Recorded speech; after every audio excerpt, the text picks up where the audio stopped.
sundular bana. 26 Şubat'ta başladım. 26 Mayıs'a kadar. Horlama değil derdimiz. Uyku apnesi. Uyku apnesi ne demek? Uykuda nefesin durması, Evet. nefesin kesilmesi demek. Evet, aynen. Şimdi şöyle ki, eğer uykuda senin nefesin durursa, nefesini tutarsa ne oluyor? Zaten tansiyonun var, zaten şekerin var, Evet. ıvır zıvırlar var bir sürü. Tehlikeli. Bunlar senin tansiyon açısından, koroner kalp damarların açısından, beynin Aynen. açısından her açıdan zararlı. Evet. Dolayısıyla ne yapmışlar size? Uyku testine sokmuşlar. Evet. Uyku testine ne çıkmış? Orta dereceli uyku apnesi çıkmış. Doğru. Almanya'da ne demişler size?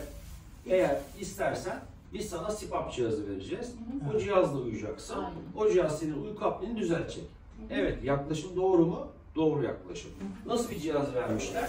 Sadece maskesini getirmişsiniz. Sadece böyle Bunun arkada, hortumu var. evet, bu bakın uyku apnesini gece yatarken takmanız gereken maske aslında bu. Şimdi size biraz tabii orta dereceli apne olduğu için de çok da böyle abartılı bir şey değil. Şey de Yani verdiler. insanların İki çeşit. İki çeşit verdiler. Ben onu hiç takamadım. Heh. O ağız burun içine giriyor ya böyle maske. bir ağız burun maskesi var, bir de burun maskesi var.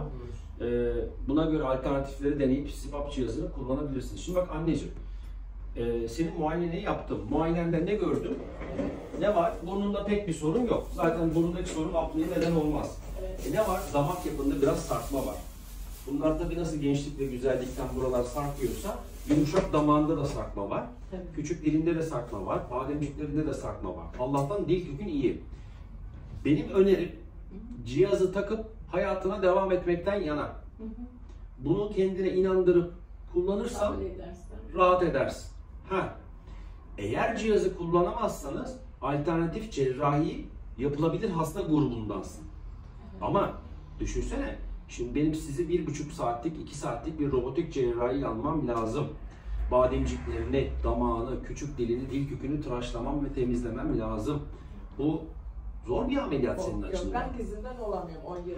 Korkudan. Dolayısıyla bak tertemiz mis gibi tak cihazını, Kullanacağım. hayatını yaşa. Tamam. Ben senin fikrini almak için. Evet. Dolayısıyla evet, bazen bizim Almanya'da bu tür ameliyatları yapmayı çok sevmedikleri için herkese genelde maske veriyorlar. Evet, evet. Ama siz maske tedavisi için uygun hastasınız.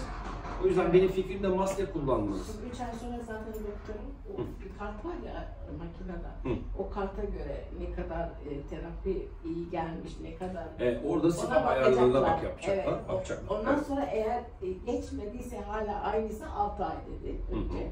Önce 3 aylık, sonra 6 ay.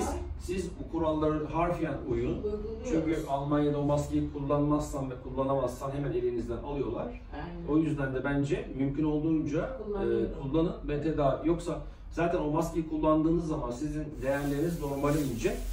Bu sizin tansiyonunuz açısından da, Aynı şey. koronerler açısından da, Aynı şey. kilo vermek açısından da Evet, faydalı. söylediler.